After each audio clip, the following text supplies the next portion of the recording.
네, 안녕하세요. 이 시간에는 창세기 4장 말씀에 가인과 아벨에 대해서요. 거기에서 가인은 왜 아벨을 죽였나? 여기에 대해서 한번 함께 알아보겠습니다.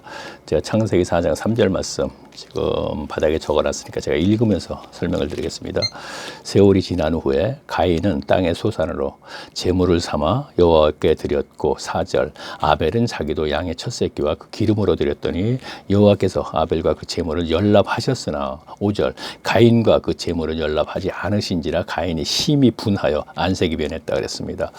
자, 이것을 제가 설명을 하면 그래요. 자, 여기서 세월이 지났다 하는 얘기부터 하면 될 거예요. 세월이 지난 것은 아담과 하와가 결혼하여서 아이를 낳았어요. 가인과 아벨을 낳았죠. 근데 그들이 성장해서 성인이 됐어요.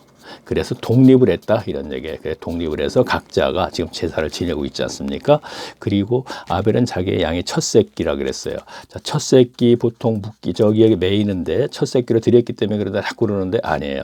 첫 새끼는 창세기 3장 15절 말씀을 믿는다 하는 마음에 창세기 4장 15절은 원시복음 해가지고 성경에 가장 먼저 복음이 기록된 거거든요. 복음에 대해서. 그러면 이건 뭐냐면 복음이 뭐예요?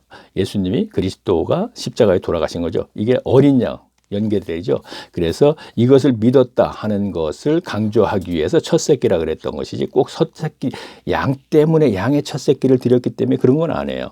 어떤 설교자가 자꾸 차라리 가인에게 아니요 아벨에게 양을 한 마리 달라 그래서 지냈으면 됐을 텐데 이런 식으로 얘기하기 때문에 제가 이 얘기를 하고 짚고 넘어갑니다. 그 다음에 뭐라 그랬냐면 기름을 드렸고 점서 자 그러면 가인이 왜 가인은 제사를 받지 않았느냐 하면은 창세기 3장 15절 말씀을 믿지 않는 마음에서 드렸기 때문에 그런 거예요. 다시 말하면 그걸 믿지 않게 되면 어떻게 드리게 되죠? 가인이 성정에 의해서 드리게 돼요. 성정에는 소유욕이 있습니다. 자, 사탄으로부터 온 것입니다.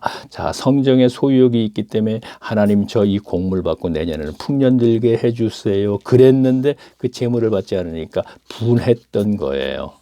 이 분이 그대로 가서 결국은 아벨까지 죽이는 데까지 간 것이거든요. 자, 그러면 그 후에 8절 제가 읽으면서 또 말씀드릴게요. 가인이 그 아우 아벨에게 고하니라 그랬습니다. 죽이는 데까지. 자, 고한다 그랬습니다. 자, 고는 아래옵다, 여쭙다 이런 뜻이거든요. 이 고자. 그러면 지금 가인이 형인데 아우에게 무엇인가 여쭙는 건 아니죠. 물어보는 거예요. 자, 들에서 지금. 하나는 양치고 하나는 농사짓고 들에 항상 있어요. 그렇죠? 그래서 물어봤어요. 뭐라고 물어봤겠어요? 틀림없이 뭐래? 여기서 뭐 복잡한 거 없어요.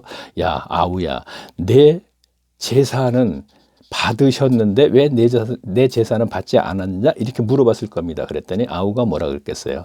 아버지 형한테 창세기 3장 15절 말씀을 아담 아버지가 가르쳐 주셔서 이것을 믿게 되면은 하나님과 다시 회복이 된다고 분명히 하지 않았느냐? 그래서 나는 이것을 믿는 마음에서 분명히 드렸기 때문에 내 제사는 연락이 됐지만 형은 믿지 않고 성정에 의한 소유욕에 의해서 하나님에게 제물을 드리고 하나님이 다시 저에게 많은 것을 주세요 했기 때문에 안 주실 그것 때문에 제사를 받지 않았다 이렇게 얘기를 한 거죠.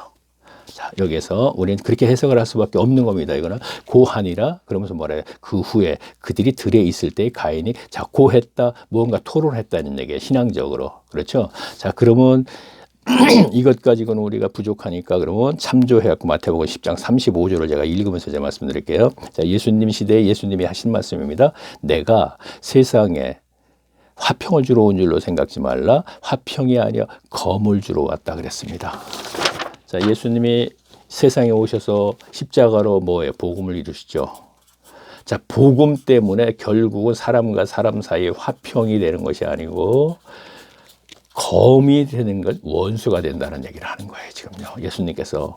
자, 그러면 이걸 어디로 끌고 갈까요? 자, 초대교회를 한번 끌고 가볼게요. 자, 끌고 가서 스데반 집사 한번 얘기할게요. 자, 너무나 잘 알죠? 스데반 집사. 사도행전 7장에 있는 거. 스데반 집사가 이스라엘의 역사에 대해서 쭉 얘기를 합니다. 하다가 뭐라 그러냐면, 이 성전에는 예루살렘 성전 얘기하는 거예요. 성전에는 하나님이 안 계시고 하니까 백성들이 돌로 쳐 죽인 거예요. 자, 어떻게 됩니까? 그 당시에 백성들은 어떤 율법주의자라 그러죠. 자, 율법주의자는 뭐죠? 율법에 있는 의식을 계속 잘 행하는 것. 이거를 종교 행위주의자라 이렇게 얘기할 수도 있죠. 자, 그러면 돌로 쳐 죽인 그 백성들은 율법주의자의 신앙생활을 하고 있습니다. 의식에 의한 행위만 계속 하고 있는 거예요. 그런데 스데반 집사는 초대교회가 탄생하면서 진리를 알게 된 거예요. 아, 우리는 율법주의자 빨리 벗어나야 돼. 이것은 옳은 신앙생활이 아니야. 하나님 앞에서는. 이걸 외치면서 성전 중심적인 그들에게 성전에는 하나님이 안 계시고 하니까 돌로 쳐 죽인 거예요. 그럼 어떻게 되죠?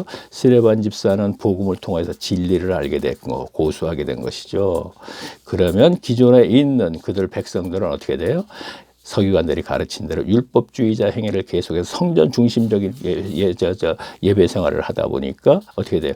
이들과 스데반 집사, 초대교회 성도들과 그 다음에 바리새인들에게 가르치면 백성들의 원수 사이가 된 거야. 자, 이것을 검을 주러 온 거다 이렇게 연기를 하면 되는 거죠. 자, 내가 세상에 화평을 주러 온 줄을 생각지 말라. 화평이 아니라 검을 주러 왔느라. 자, 그리고 또 우리 다 아는 거. 뭐 이렇게 이 말씀 마태복음 10장 35절 이어서 뭐라 그러냐면 며느리와 시어머니가 원수 사이가 되고 뭐 이런 얘기 있지 않습니까? 그러니까 화평 연결하지 않고 원수 사이가 자기 집안 식구인이라 그랬습니다. 무슨 얘기입니까? 꼭 집안 식구에서만 일어나는 것이 아니고 가장 가까운 데서 일어난다는 거예요. 이건 뭐죠? 연합체에서. 자, 오늘날 교회 식구 하죠? 이 연합체가 큰 문제는 없어요. 너무나 악해져 갖고 이제는. 자, 악하다는 거는 이건, 자, 그러니까 연합체에서 가라지와 이거는 분명히 알곡이 함께 신앙생활을 하고 있죠. 분명히. 그러면 알곡은 뭐죠? 진리를 고수하는 거고, 가라지는 뭐죠? 율법주의자, 즉 종교 행위주의자, 의식에 있는 행위만 계속 하는 거. 이들이 분명히 알게 모르게 조롱하고 핍박하고 진리를 고수하는 소수의 사람들이 분명히 조롱받고 무시당하고, 오늘날에는 더 핍박까지는 없지만 스데반 집사 핍박, 예수님 시대의 핍박. 그래서 의의 핍박을 받는 자는 복이 있나니 천국이 저희 것이며 예수님의 가르침이죠. 산상수훈 8복 중에 제일 마지막. 그래요. 여기까지 하고, 자, 가인과 아벨에 대해서는 앞 시간에는 구름성 무지개. 앞 시간으로 가려면은 동영상 이렇게 되어 있습니다. 자, 지금 닉네임이 이렇게 화면에 보게 되면 있죠. 제 닉네임이. 요걸 클릭 한번 하세요. 클릭하게 되면 화면이 바뀌어서 동영상 떠요. 이걸 다시 한번 클릭하세요. 클릭하게 되면 화면이 딱 바뀌면 제가 1강에서부터 쭉 나옵니다. 그러면 앞 시간 거를, 이게 지금 아마 6강인가 될 거예요. 5강 앞 시간 거를 또 보고, 그거는 제가 뭐라 그랬나?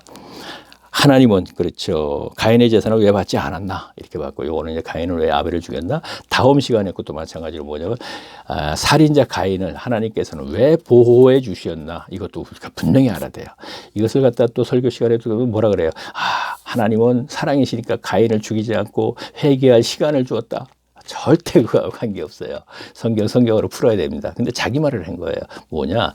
가인의 행적을 쭉 추적해 가다 보면 거기에서 답이 나옵니다.